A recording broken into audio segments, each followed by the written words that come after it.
What's happening? Alright, fam, I am effectively Ruin drunk. has come to our So, valley. I will be doing everything I can in my power You remember to our not sound battle like a last complete asshole. Okay, opulent and this here is Darkest imperial. Dungeon. I've modded this shit to hell and back.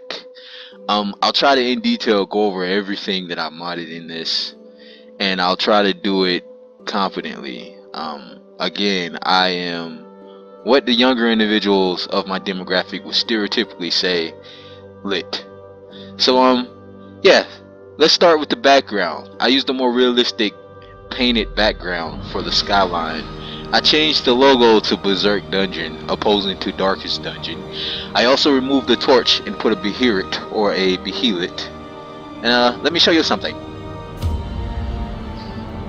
Okay, let's do a new game. I've never played this game past the 5th stage. I enjoy the art and I enjoy modding so much, but I find this interesting. So in the future, I will be doing a playthrough. As you can see, all of the DLC is here. This game is concurrent. As you can see, it's build 3336669. Motherfucker, this is a build of all builds.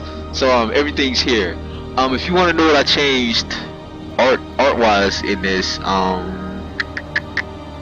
just little things like the icons. The icons are more color coded. If it's DLC instead of just a character add-on, it has more of a glow to it as far as the square goes. And then everything else is plain. It just looks like character icons. But the Shield Breaker, she has a mod that changes her skin to the skin that doesn't have the mask. I put an icon in here for the DLC picture. For the Jesus, or rather for the Flagellant DLC, I went back and I changed it to a Jesus skin that I found on the internet somewhere. And then of course the musketeer I didn't touch. It's fine the way it is. Alright, let's go. I will say again, there may be points where I am speaking and you do not understand but due to me slurring or lacking articulation. I apologize ahead of time.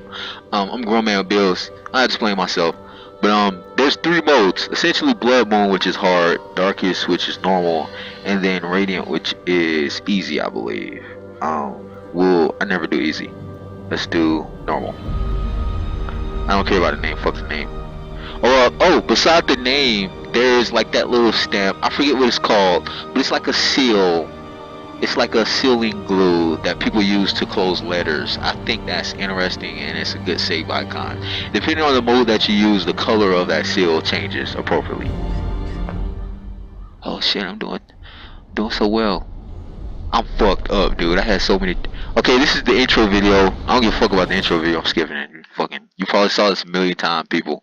I'm sorry for saying the F word so many times. I will cease and desist. Okay, for the loading screen, I changed the loading screen for the Wild. It's now a snow background, opposing to the snowless version that it was. I had to do this from scratch because it doesn't exist. For the torch on the bottom of the screen, I changed it to Puck. Puck is the fairy from Berserk, the manga, anime, movie. Just pick a medium. It's Puck from that.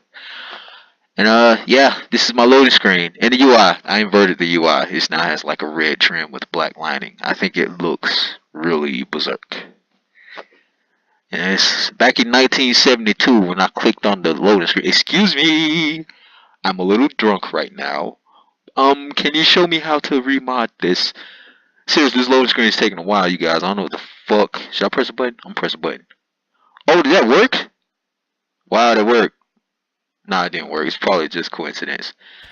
Alright, so, for your starting roster, as you can see, for your starting roster, like I was saying before I was interrupted by that ridiculous okay, for your starting roster, you have Casca and Guts, because this is a Berserk themed version of Darkest Dungeon. I'll show you guys the costumes for each character later. It's a lot to cover, and I don't really give a fuck about going through it. As you can see for my UI of the character background, the stained glass has been changed because I think the previous one was cheesy. This is the outfit for Guts that I usually start with, though. It's his default outfit. It matches his armor icon, and then for Casca, I'm not sure why Casca is wearing her shit gray dress there, but I don't know, it works, so I'll just leave it on her. But she has another dress that matches the portrait in the background. It's effectively a tan dress, but I don't really give a fuck enough to change it out, so We're just gonna have to move along here. Brigands have run. Alright, UI wise, Keep to the side path. okay, the pop-up tutorial screens. For those, UI wise, the button prompts haven't changed to like glowing ones, and the blood splatters, of course, are actual blood now. More prominent. This stands out a little better. On the bottom of the screen for the all the shit that's down here in the UI, all the item selects and the armors and the equipments and hoobly joobly joobs. Well, I changed it to a bag. It's essentially like you're dipping into a bag for the UI, and of course I darkened the UI because it distracts my eye a little more than most. Alright, I'll show you guys some combat here. Of course, when the battle begins, you can see the brand pop up and it's glowing orange with the blood splatter. I just thought it looked cool, so I was like, fuck it, I put it in there. With the Oculist or Casca, I always use stun. My reasoning for that is because it's stun. If you don't use stun, then fuck you. Guts. I'll cover Guts' stuff. I'll do it real quickly, so you don't have to worry about me talking too much. But for Intimidate, it hits everyone now instead of one person. It essentially makes the characters weaker. For Purge, this hits everyone too, but it's a weak strike. But the purpose of this strike is to clear all corpses from the screen. Heal hits 2 people at once, so it's effectively half the damage. And you have Chop, which is just one-on-one him completely dismantling who was in front of him. And he also moves forward a few. I always use Chop. Annihilated. You'll notice, like, we're starting out, and well, in my version, in the previous, or rather the earlier stages, Guts is very fucking strong. Whatever he hits, he hurts badly. And the reason for that is because it's motherfucking Guts. He's supposed to be like enigmatic and strong. But further on in the game, he's less effective. So you have to be smarter when you're building them up. Otherwise, you're gonna get fucked. I don't know if I'll be able to cover this in this video, but there's stat effects and shit like that I need to go over. I'll go to the hero screen after this fight, but effectively when I fight tanks with Guts in this game, I always do Intimidate, because Intimidate shaves like a large portion of the damage that the enemy can do off. And then I always stun with, I said this previously, so I'm not gonna say it twice. But yeah, I always Intimidate when I have a tank in the enemy group.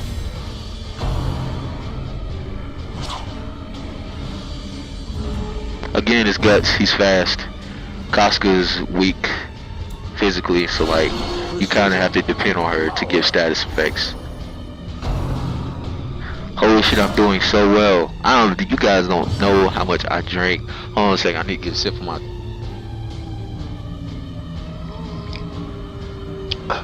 Oh yeah, you guys don't know how much shit I drank before I started recording this video. I am fucked up. Point blank, that's right, bitch. Hit me with that point blank, blanking.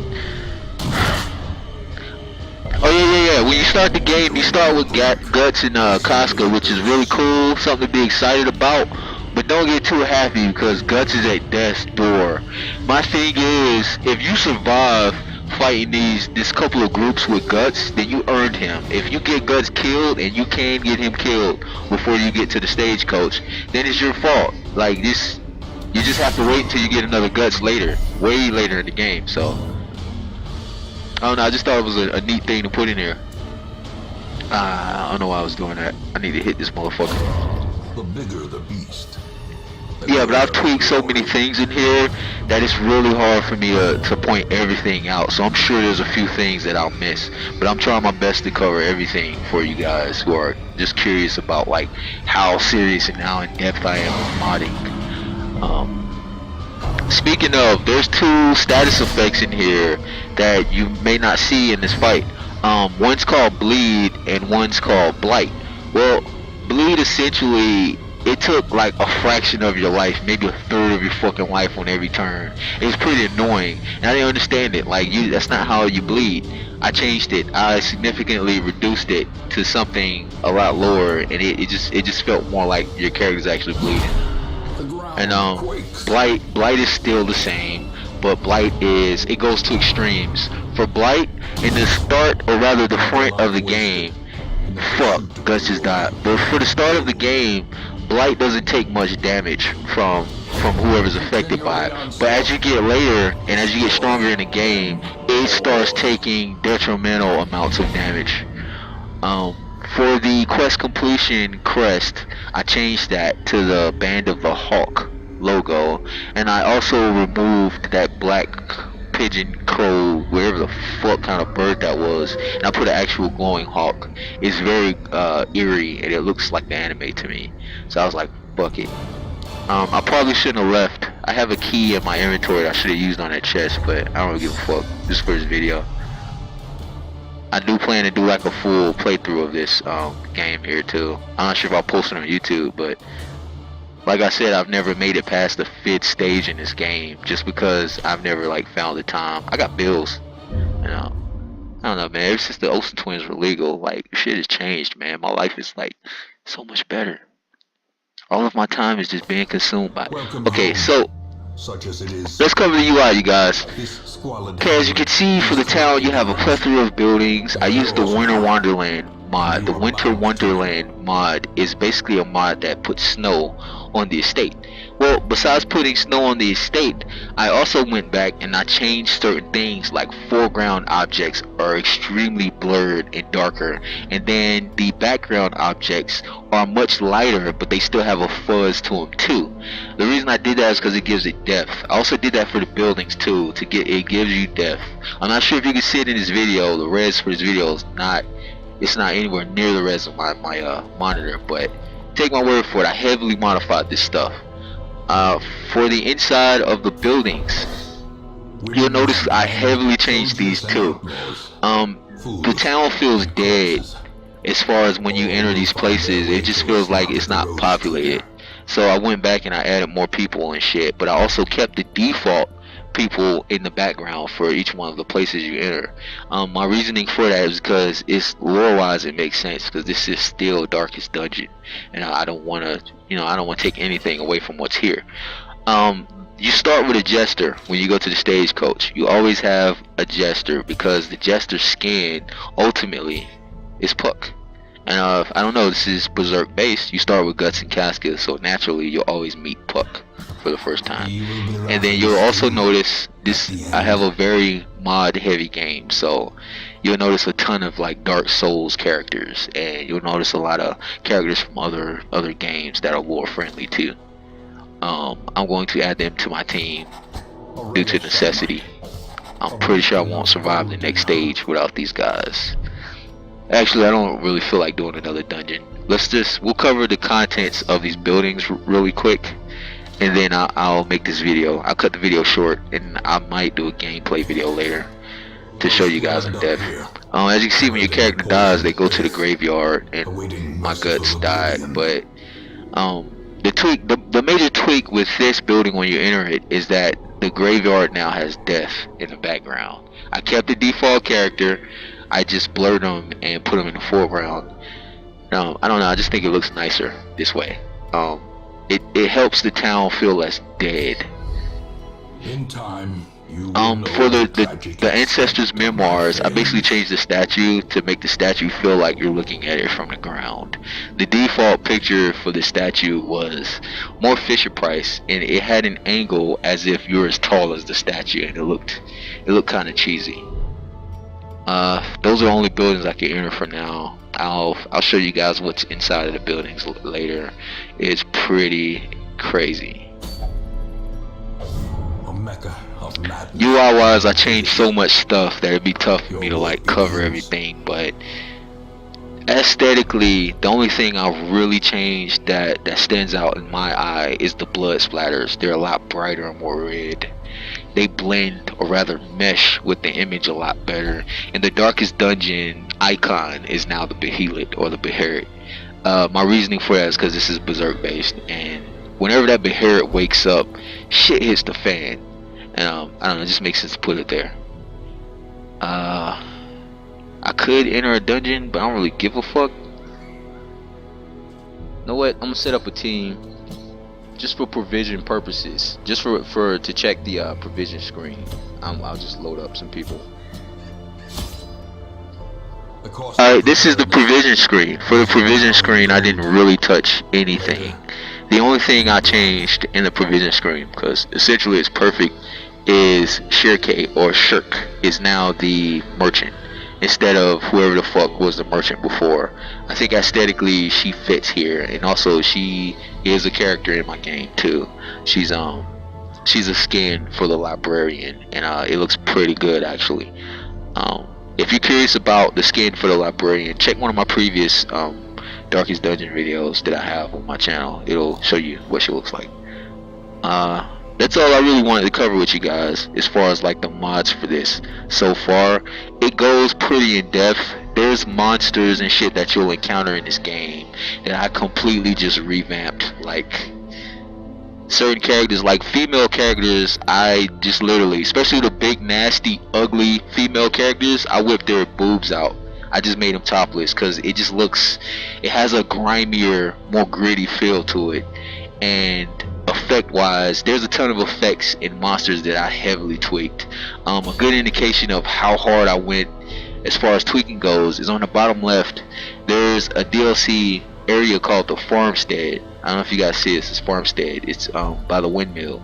Well, for the Farmstead, you'll see a logo pop up, which I'll show you in a further video. That'll basically take you to the Color of Madness. And the Color of Madness's plot is basically for that DLC a meteorite or a comet has hit the planet. Well, if that's the case, why does the DLC by default have light blue and blue for its color scheme? It didn't make sense to me, so I went back and I changed everything that was blue into orange and red, and I effectively went back. Of course, I had to change a ton of the spriting, but I went back and effectively made everything more meteorite related, and it's for the best in my opinion. I'll show you that in a later video, probably. Depends on how you guys feel about this video, but I don't know, there's just a plethora of things that I could cover with you guys. And again, if I sound slurry or if my voice sounds a little fucked up, I apologize. I am drunk, and I don't know, something about getting drunk and drawing is just awesome for me. It's like my two favorite things. So yeah. Alright family, y'all be safe. I'll try to release more shit later. Right now I'm focused on that Mugen. I gotta get that Guts versus Cloud done. And you guys know me, man. I do what I say. Peace.